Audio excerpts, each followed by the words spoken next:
ये कहानी बताता हूँ आज की तारीख में स्पॉटिफाई का मार्केट कैप लगभग $27 बिलियन है और डैनियल एक की व्यक्तिगत संपत्ति लगभग $2.50 बिलियन है। उन्होंने अपने बिजनेस पार्टनर मार्टिन लोरेंज़ो के साथ जीरो से शुरुआत की और उपयोगकर्ताओं के लिए बेहतर संगीत अनुभव बनाने के उद्देश्य से 2006 में स्पॉटिफाई की स्थापना की।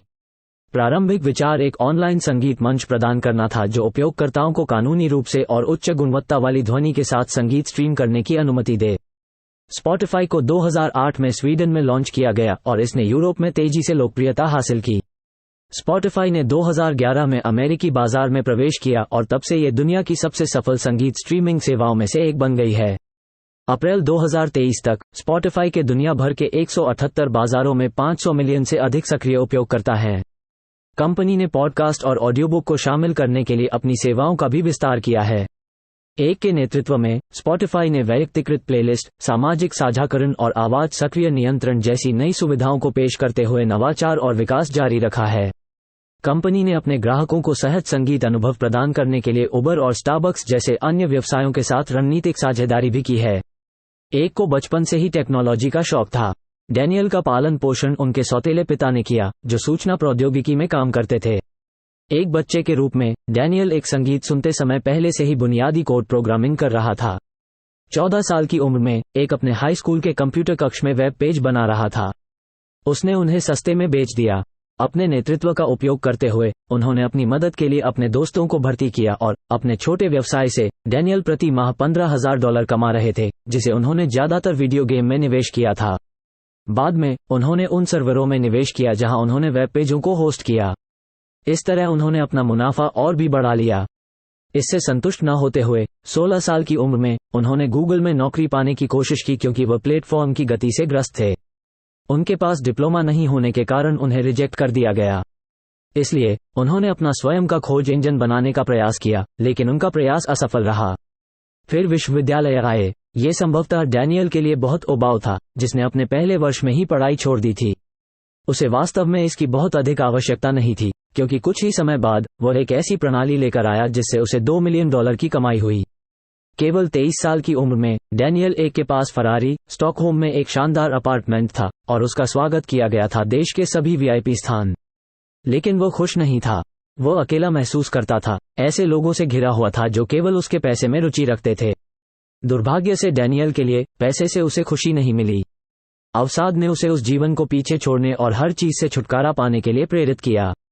प्रौद्योगिकी उसे खुशी के मार्ग पर मार्गदर्शन करने में कामयाब नहीं हुई थी, इसलिए उसने अपने दूसरे जुनून संगीत में शरण ली। एक गिटार, बास, ड्रम, पियानो और हारमोनिका बजाता है। एक के नेतृत्व में स्पॉटिफाई ने व्यक्तिगत प्लेलिस्ट, सामाजिक साझाकरण और आवाज सक्रिय नियंत्रण जैसी नई सुविधाओं को पेश करते हुए नवाचार और विकास जारी रखा है। कंपनी ने अपने ग्राहकों को निर्बाध संगीत अनुभव प्रदान करने के लिए उबर और स्टारबक्स जैसे अन्य व्यवसायों के साथ रणनीतिक साझेदारी भी की है। मार्टिन ने पद छोड़ दिया और नए साहसिक कार्य के लिए धन का प्रबंध किया। डैनियल ने अपने 2 जुनून दिए, संगीत और प्रौद्योगिकी। बिना किसी संदेह के अभिनव नेतृत्व के लिए कभी कभी हमें खुद को फिर से आविष्कार करने की आवश्यकता होती है। कभी कभी, जैसा कि एक और लोरेंज़ो के मामले में, पुनराविष्कार का अर्थ है अंदर देखना और वो चीज ढूंढना जो हमें खुश करती है। भरी जेबों के बजाय पूर्ण जीवन की तलाश। लोरेंज़ो के पास इसे शुरू करने के लिए पैसे थे और एक को अब पैसे की ज्यादा परवाह नहीं थी। दोनों किसी ऐसी चीज की तलाश में थे जो उन्हें एक और कम भौतिक प्रकार की संतुष्टि दे। एक के पास अपनी यात्रा पर रिकॉर्ड लेबल स्थापित करने के लिए आवश्यक नेतृत्व, धैर्य और कौशल था। ये कदम संभवतः उन कदमों में से एक था जिसका व्यवसाय की सफलता पर सबसे अधिक प्रभाव पड़ा। नवोन्मेषी विचार अन्य महान दिमागों को भी निवेशकों या अन्य भूमिकाओं में परियोजना में शामिल होने के लिए मनाने में कामयाब रहा। आजकल स्पॉटिफाई का बढ़ना बंद नहीं हो रहा है। यह नवाचार और सक्रियता के प्रति इसकी अटूट प्रतिबद्धता के कारण है। इस मामले का अब बिजनेस स्कूलों में अध्ययन किया जा रहा है और एप्लीकेशन सभी उम्र के लोगों द्वारा आम उपयोग में आने वाला उत्पाद बन गया है। स्टैटिस्टा के अनुसार स्पॉटिफाई के दुनिया भर में लगभग 160 मिलियन सक्रिय उपयोगकर्ता हैं। 8 मिलियन लोग इसका उपयोग करने के लिए भुगतान करते हैं। बिना किसी संदेह के एक ठोस सोने का विचार। क्या आप अपने आप को किसी ऐसी चीज के लिए समर्पित कर रहे हैं जो वास्तव में आपको खुश करती है, या क्या आपको खुद को फिर से आविष्कार करना है? अब आप इसके साथ क्या करने जा रहे हैं?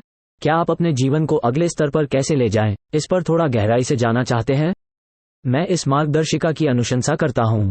यह आपको अन्य इंडिविजुअल्स की कहानियों से प्रेरित करेगा जिन्होंने इतिहास रचा है और सीखे गए पाठों को अपने जीवन में लागू कर सकते हैं।